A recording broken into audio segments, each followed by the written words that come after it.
Recording by Andy Bowyer. The Cask of Amontillado by Edgar Allan Poe.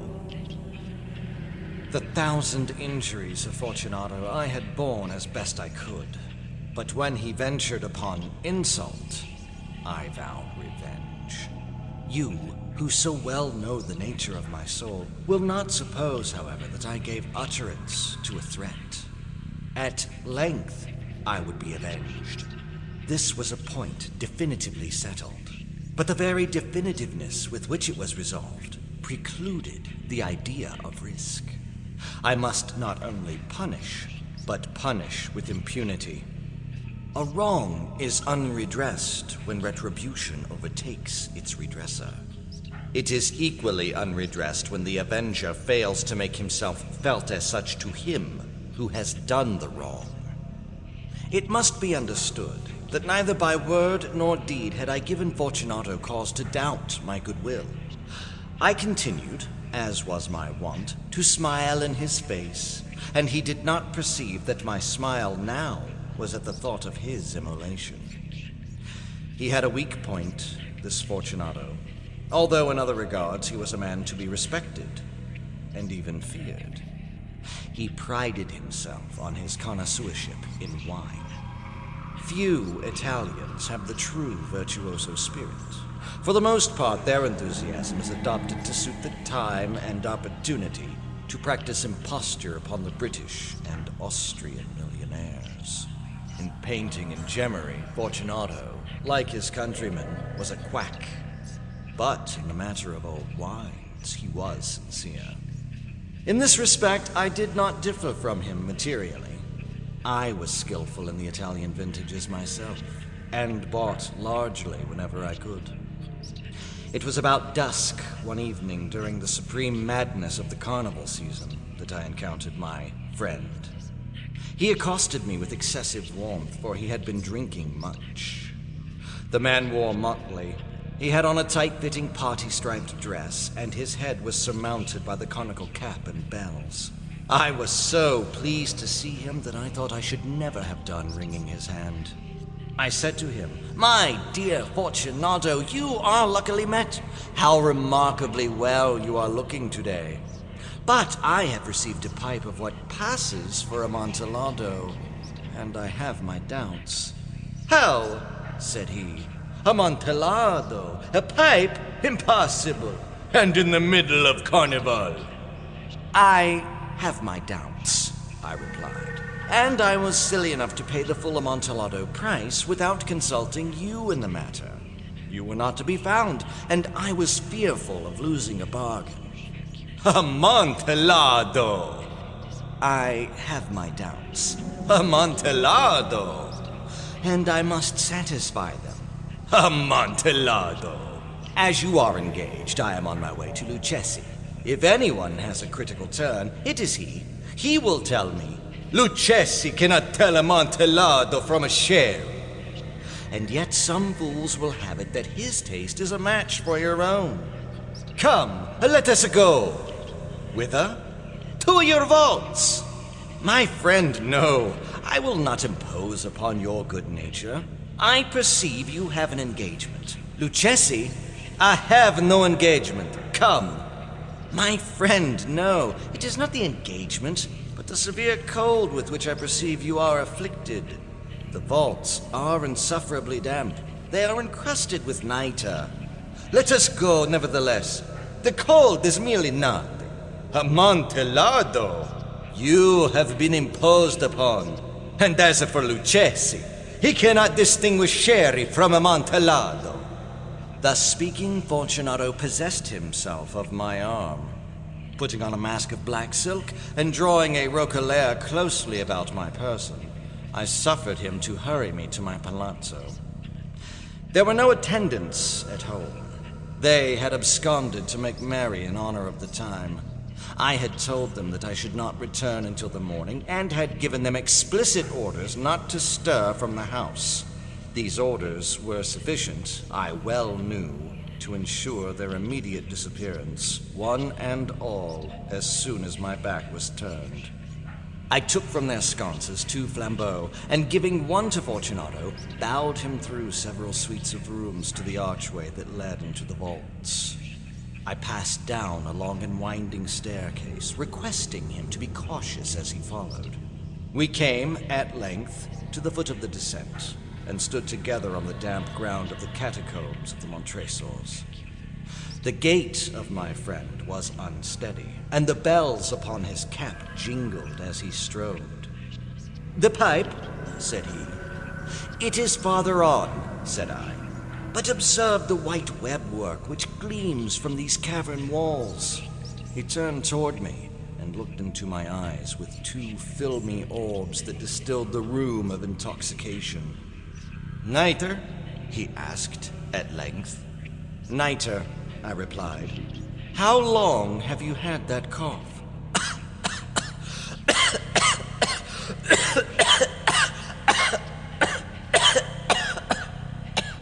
My poor friend found it impossible to reply for many minutes. "It is nothing," he said at last. "Come," I said with decision, "we will go back. Your health is precious. You are rich, respected, admired, beloved. You are happy, as once I was. You are a man to be missed. For me it is no matter. We will go back. You will be ill, and I cannot be responsible. Besides, there is Lucchesi." "Enough," he said. "The cough is a mere nothing. It will not kill me. I shall not die of a cough." "True, true," I replied. "And indeed, I had no intention of alarming you unnecessarily, but you should use all proper caution. A draught of this Medoc will defend us from the damps." Here I knocked off the neck a bottle which I drew from a long row of its fellows that lay upon the mold. "Drink," I said, presenting him the wine. He raised it to his lips with a leer. He paused and nodded to me familiarly while his bells jingled. "A drink," he said, "to the buried that repose around us."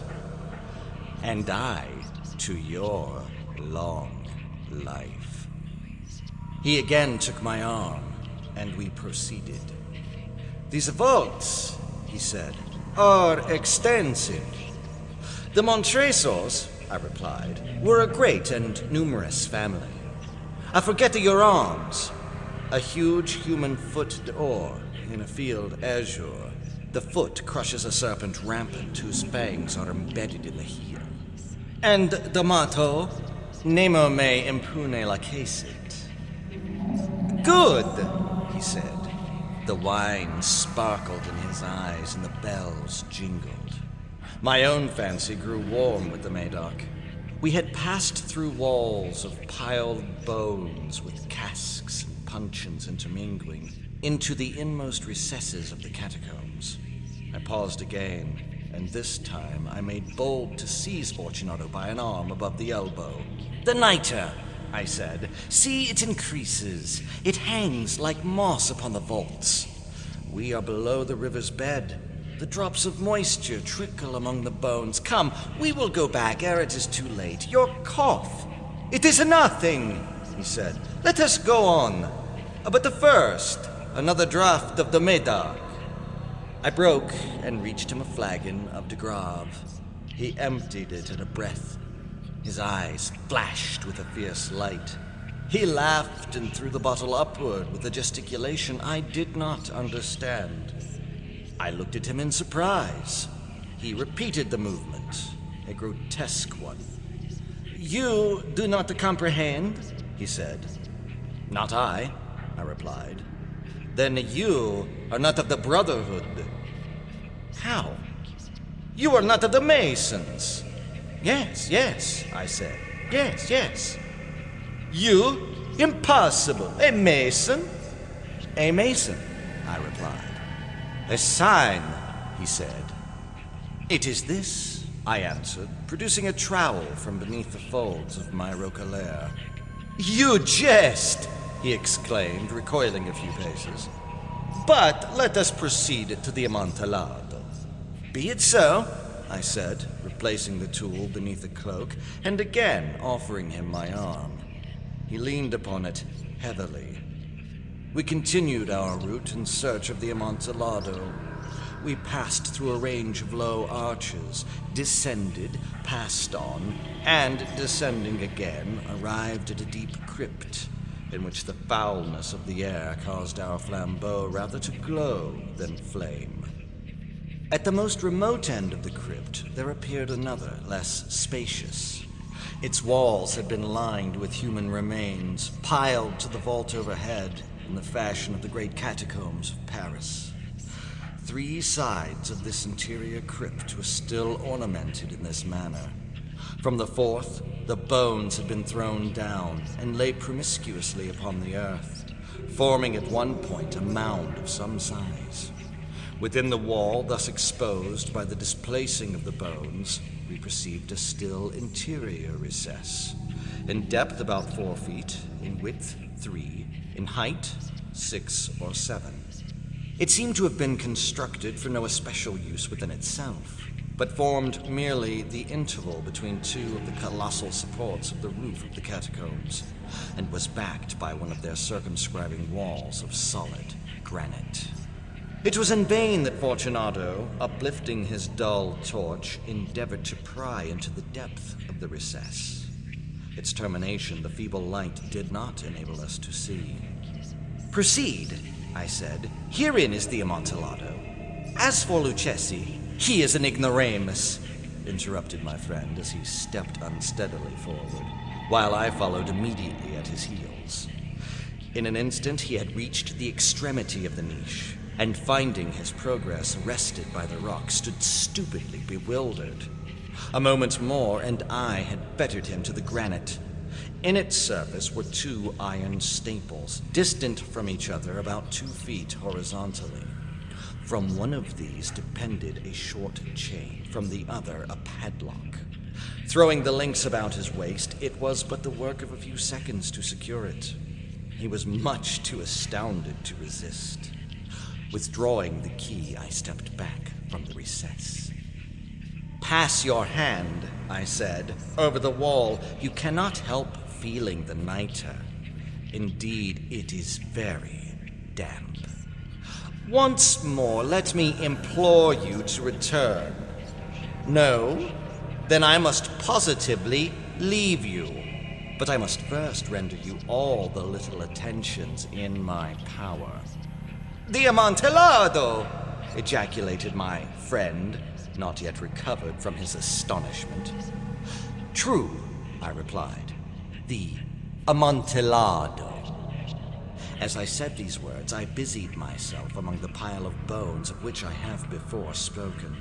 Throwing them aside, I soon uncovered a quantity of building stone and mortar. With these materials, and with the aid of my trowel, I began vigorously to wall up the entrance of the niche. I had scarcely laid the first tier of the masonry when I discovered that the intoxication of Fortunato had, in great measure, worn off. The earliest indication I had of this was a low moaning cry from the depth of the recess. It was not the cry of a drunken man. There was then a long and obstinate silence. I laid the second tier, and the third, and the fourth, and then I heard the furious vibrations of the chain. The noise lasted for several minutes, during which, that I might hearken to it with the more satisfaction, I ceased my labors and sat down upon the bones. When at last the clanking subsided, I resumed the trowel, and finished without interruption the 5th, the 6th, and the 7th tier. The wall was now nearly upon a level with my breast. I again paused, and holding the flambeau over the mason work, threw a few feeble rays upon the figure within. A succession of loud and shrill screams, bursting suddenly from the throat of the chained form, seemed to thrust me violently back. For a brief moment I hesitated. I trembled. Unsheathing my rapier, I began to grope with it about the recess, but the thought of an instant reassured me. I placed my hand upon the solid fabric of the catacombs and felt satisfied. I reapproached the wall. I replied to the yells of him who clamored. I re-echoed. I aided. I surpassed them in volume and in strength. I did this, and the clamorer grew still. It was now midnight, and my task was drawing to a close. I had completed the 8th, the 9th, and the 10th tier. I had finished a portion of the last and the 11th. There remained but a single stone to be fitted and plastered in. I struggled with its weight. I placed it partially in its destined position. But now there came from out of the niche a low laugh that erected the hairs upon my head. It was succeeded by a sad voice, which I had difficulty in recognizing as that of the noble Fortunato. The voice said, "A very good joke indeed. An excellent jest. We will have many a rich laugh about it at the palazzo. For our wine." "The Amontillado," I said. Yes, the Amontillado. But is it not getting late? Will they not be awaiting us at the palazzo, the Lady Fortunato and the rest? Let us be gone. "Yes," I said. "Let us be gone." For the love of God, Montreso! "Yes," I said, "for the love of God." But to these words I hearkened in vain for a reply. I grew impatient. I called aloud, "Fortunato!" No answer. I called again, "Fortunato!" No answer still. I thrust a torch through the remaining aperture and let it fall within. There came forth in return only a jingling of the bells. My heart grew sick. On account of the dampness of the catacombs, I hastened to make an end of my labor. I forced the last stone into its position. I plastered it up. Against the new masonry, I re-erected the old rampart of bones. For the half of a century, no mortal has disturbed them. In pace requiescat.